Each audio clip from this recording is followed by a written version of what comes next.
Pernah dengar lingkaran setan obat diabetes? Dari satu pil jadi 19 obat. Dari obat jadi dialisis. Awalnya cuma dikasih satu obat, metformin. Katanya ini tuh paling aman buat nurunin gula darah. Tapi lama-lama perut mulas, mual, badan lemas, kesemutan, kebas, dan kram.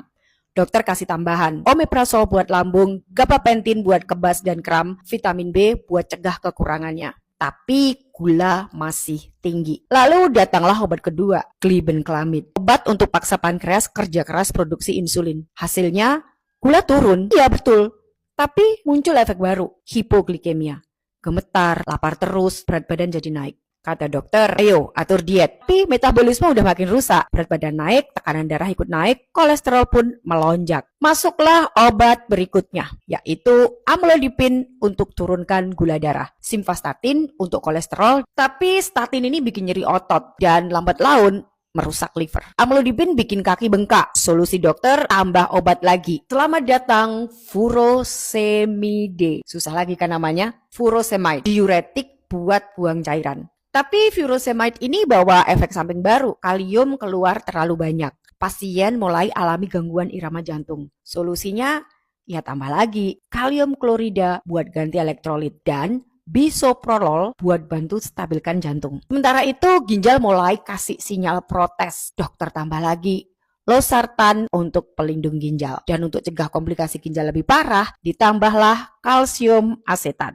Tapi gula darah masih tidak stabil, pankreas sudah kelelahan. Akhirnya dokter angkat tangan dan bilang, sekarang waktunya mulai suntik insulin. Insulin tiap hari disuntik. Efeknya gula darah lebih stabil. Tapi berat badan melonjak tajam. Ya udah, biar turun berat badannya, kamu minum Orlistat ya, obat buat penurun berat badan. Efek samping Orlistat, diare hebat. Solusinya tambah leporamid, obat anti diare. Dan ketika ginjal benar-benar menyerah, dialisis pun dimulai. Tubuh makin lemah, darah makin kental. Apotin alfa diberikan buat atasin anemia. Ditambah clopidogrel, obat pengencer darah buat cegah stroke. Sampai akhirnya kamu mulai depresi. Terlalu banyak komplikasi, terlalu lelah dengan obat yang makin banyak, tapi badan makin rusak. Dokter pun kasih sertralin antidepresan. Tadinya kamu hanya minum satu obat, yaitu metformin, tapi sekarang setiap hari kamu harus minum ini.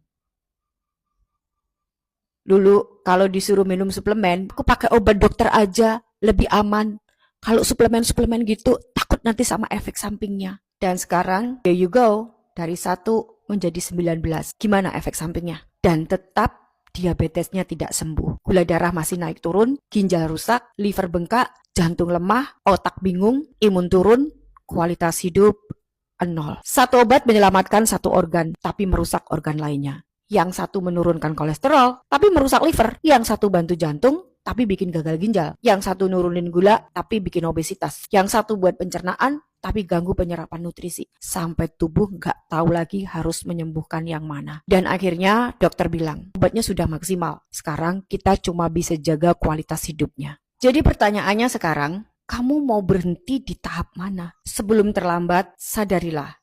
Obat itu kontrol, bukan pemulihan. Kalau hanya bergantung pada obat tanpa ubah gaya hidup, kamu sedang berjalan pelan-pelan menuju rusaknya tubuhmu sendiri. Masih ada waktu kok, masih bisa dibalik. Kalau kamu siap ubah pola makan, atur metabolisme, dan bantu tubuh pulih dari dalam. Kamu gak harus ikut antre di ruang dialisis. Bisa kok, kalian tidak tergantung dengan obat-obatan seumur hidup. Aku banyak banget melihat bukti orang-orang yang bisa mencapai remisi, baik yang aku dampingin secara pribadi atau yang melakukannya sendiri. Kalau mereka bisa, kamu juga bisa. Share video ini jika menurut kamu bisa bermanfaat.